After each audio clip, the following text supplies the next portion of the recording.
Pernahkah Anda melihat emas sebanyak seperti ini? Ambil saja segenggam. Anda juga dapat menukar dengan mobil sport super baru. Orang menyaring emas itu bernama Parker. Memanen total 540 ons emas di daerah penambangan Klondike. Senilai hingga $750.000 AS. Hanya satu langkah lagi dari tujuan akhirnya saja. Tapi Parker kini sedang menghadapi masalah yang sangat serius. Itu adalah cadangan emas tidak cukup untuk dieksploitasi. Karena penggalian terus-menerus selama berbulan-bulan, biji di daerah ini hampir dieksploitasi. Jika tambang emas baru tidak dapat ditemukan tepat waktu, maka dia hanya bisa membubarkan timnya. Meskipun masih banyak tambang di sekitar. Tapi setelah banyak pemeriksaan, tidak ada jejak emas yang terdeteksi. Tepat ketika dia paling membutuhkan bantuan, tiba-tiba kakek datang ke tambang. Melihat kakek yang paling mencintainya telah datang, dia dengan cepat berlari ke sana. Saat ini, dia bahagia seperti anak kecil. Parker dengan jelas menjelaskan situasi di depannya kepada kakeknya. Sekarang, dia sangat membutuhkan pendapat ahli menyaring emas ini. Mereka berdua melaju ke dataran tinggi. Dia mewariskan isi rahasia leluhur Feng Shui untuk mengamati medan. Kemudian mengatakan kepadanya bahwa di kedua sisi sungai mungkin ada keberuntungan duduk harimau gulung naga. Pegunungannya bergelombang, dengan bunga hijau dan rumput. Membuktikan bahwa pasti ada kuburan besar di bawah tanah. Ya ampun, saya salah, pasti ada emas di bawah tanah.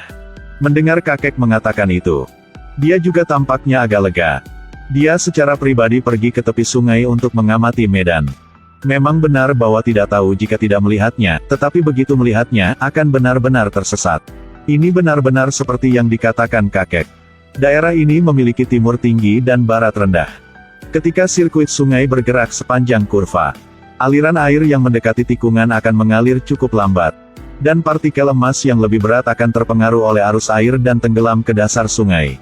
Jadi dalam hal geologi, daerah tepi sungai sangat mungkin mengandung cadangan biji emas yang kaya. Parker memberitahu David tentang informasi tentang perubahan ke area penambangan baru. Tapi sayangnya, pihak lain dengan keras menentangnya. Dia pikir musim menyaring emas akan segera berakhir. Mengubah lokasi penambangan saat ini adalah pilihan yang sangat tidak bijaksana. Kemungkinan besar menyebabkan seluruh tim membuang waktu penambangan terakhir. Setelah mendengar pendapat David, Parker berpikir berulang-ulang. Akhirnya memutuskan untuk menambang tambang baru.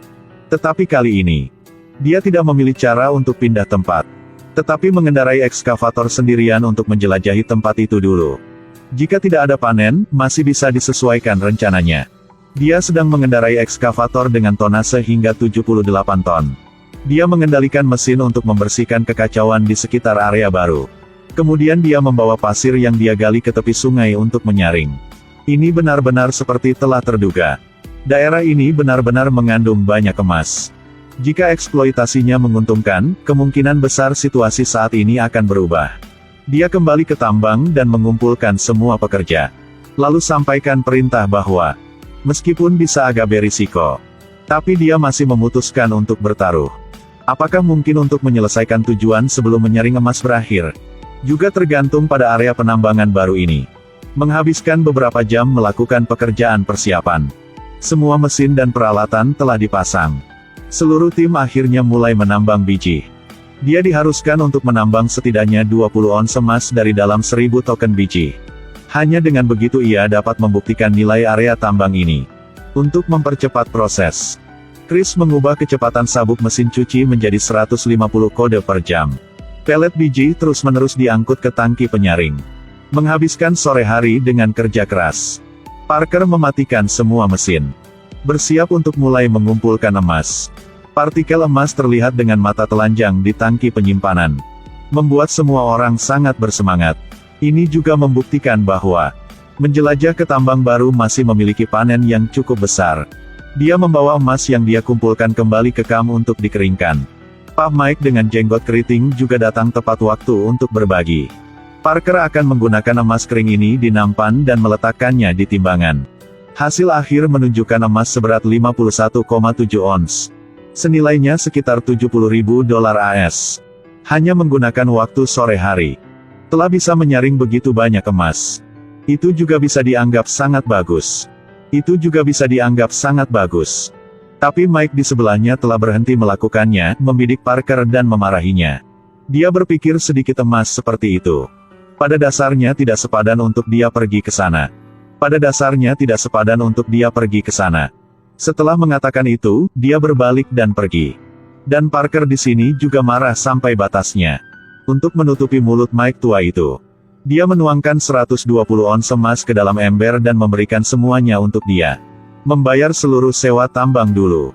Sekaligus juga memperingatkannya untuk jangan mencampuri urusan orang lain lagi.